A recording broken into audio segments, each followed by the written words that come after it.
दूसरा है याद। है ना, भगवान को जान लिया, स्वयं को जान लिया, तो संबंध जुटा या नहीं जुटा? जुट गया। तो योगी तो हो गए, नहीं हो गए? दुख दर्द में किसको याद करते हैं?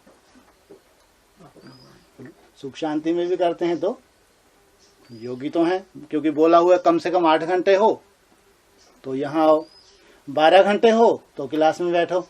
तो तुम्हारे को इतना सुंदर बंधन बांध दिया, अब तुमको हट करना ही है भगवान के लिए। कितना सुंदर बंधन है ये। दुखदाई है बंधन, दुखदाई है ये, सुखदाई है। तो तुम योगी हो गए। पहले ज्ञान स्वरूप, फिर याद, फिर तीसरी सब्जेक्ट धारणा। जिसके पास याद है तो धारणा ना हो ही नहीं सकता। बाबा ने कहा है अपवित्र की बुद्धि में मैं आऊंगा ही नहीं। जहां काम है वहां राम नहीं, तो जहां राम है वहां काम हो नहीं सकता। याद के पीछे पीछे धारणाएं चलती ही हैं। मुरली का पॉइंट, जितना याद की यात्रा बढ़ती जाएगी उतनी पवित्रता की पावर बढ़ती जाएगी। बीज, संकल्प तुम्हारा है बीज। जितना सुंदर तुम बीज डालते हो, दृढ़ता पूर्वक जितना तुमने सुंदर दृढ़ता पूर्वक बीज डाला है, उतना ही भगवान की मदद, उतना ही तुम्हारी याद सहज। धारणा। लास्ट सेवा। एक सेवा होती है अपने लौकिक परिवार के लिए सेवा, वो भी सेवा है, लेकिन वो भगवान के लिए नहीं है, वो कल्याणकारी नहीं है, वो केवल अकल्याणकारी ही है। क्योंकि बाप ने बोला है नष्टो मोह, तो अगर बुद्धि वहीं घुसी है, उन्हीं में लगी है, तो अपना कल्याण कर रहे हैं। टाइम वेस्ट, एनर्जी भी वेस्ट। भगवान के अर्पण मन मनाभव मध्याजी भव। मेरे अर्पण जो कर्म किए जा रहे हैं वही श्रेष्ठ हैं। भगवान के लिए जो कर्म किए जा रहे हैं वही श्रेष्ठ हैं, उन्हीं का गायन होगा। ये सब्जेक्ट है हमारी लास्ट सब्जेक्ट।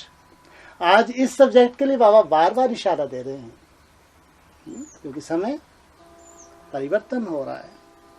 कलयुग की शूटिंग मुंह फाड़ के सामने खड़ी है। सेवाधारी बच्चों को मैं याद करता हूँ, और उनके तो इतने अच्छे अनुभव होंगे, इतने अच्छे अनुभव। जब बाप किसी को याद करे तो स्वयं स्थिति में टिकने में उसको मेहनत लगेगी? लग ही नहीं सकती। इतने सुंदर अनुभव होंगे। और थोड़ा सा प्रयोग करके देखें, वो अपने लौकिक रिश्तेदारों के घूम के आए, एक हफ्ते में ही मालूम पड़ जाएगा, अरे बाप रे बाप, कहाँ नरक में आ गए।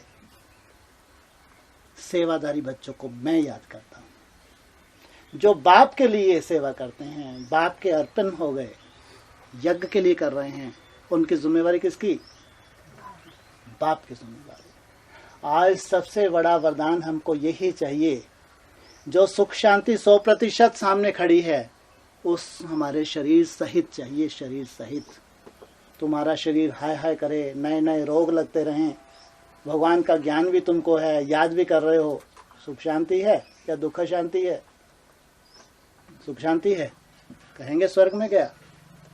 ये समय सामने खड़ा है, और जब ये घोर अंधकार आ जाता है तब तुम्हारी 100% सुख शांति शुरू होती है।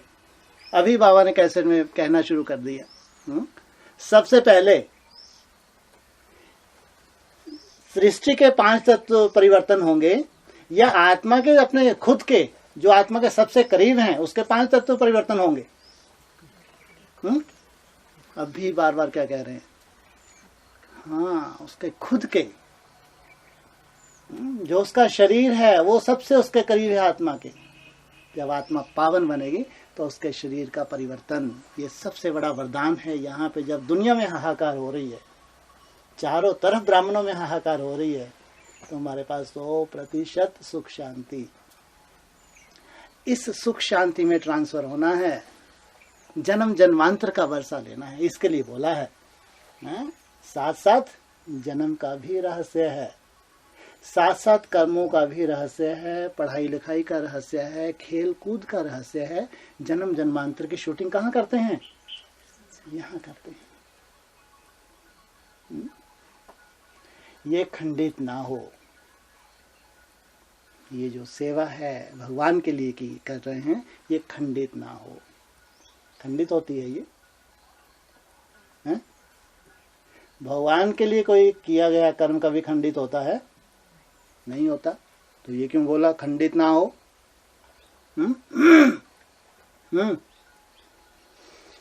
कभी कभी हमारा अहंकार इसको खंडित कर देता है। सेवाधारी जितना निर्माण होगा, जितना निर्माणचित होगा, उसकी सेवा कभी खंडित नहीं हो सकती। सेवा की और सेवा का अहंकार जाग गया, मैं बहुत सुंदर अच्छा सेवाधारी हूं, खंडित कर ली। इधर मेहनत की, उधर खंडित कर ली। इसलिए निर्माणचित होके, मान शान से दूर, मैं देह नहीं हूं, क्या हूं? मैं आत्मा हूं और भगवान के लिए अपना भाग्य बना रही हूं। कोई एहसान नहीं कर रही, अपने लिए अपना ही भाग्य बना रही। निर्माण होके सेवा करना